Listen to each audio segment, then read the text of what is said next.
I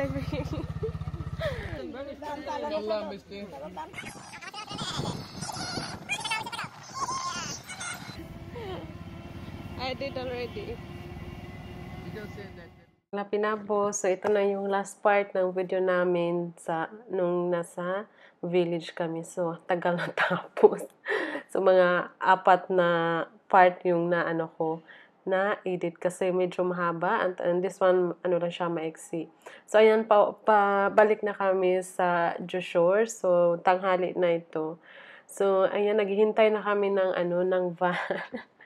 Yung van, akala ko yung asawa ko nagrenta ng van. Sabi niya, hinihintay na lang yung van. So, yun nga, iniisip ko van. Yung pagdating, sabi niya, oh, ito na yung van. So, ito pala, tawag pala nito dito sa Bangladesh, rickshaw van. So, first time ko nito experience, medyo excited at saka natitense kasi, yun ko, takot ako nito.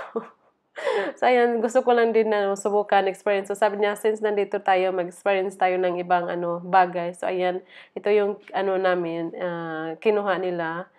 So, nung una, medyo na-excited. Nung nung umalis na, kinakabahan na ako para akong, mahulog.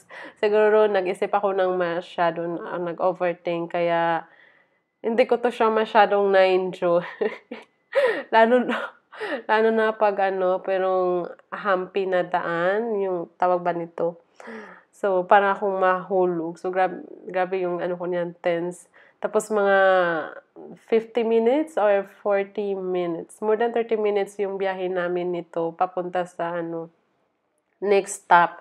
So, yung next stop, sabi ng asawa, gusto niyo pa bang magganito hanggang other city or bago kami Chance ko, ayaw ko kasi natakot talaga ako. Hindi ko siya feel na hindi ko siya na-enjoy kasi nag-overthink ako. Kaya nag-stop kami, nagpalit kami ng easy bike. So, after that, nag-transfer kami. Hindi na ako nakapag-video kasi nahihilo ako pagkatapos itong bumaba. Tas ang sakit ng paa ko at saka yung tuhod nanginginig.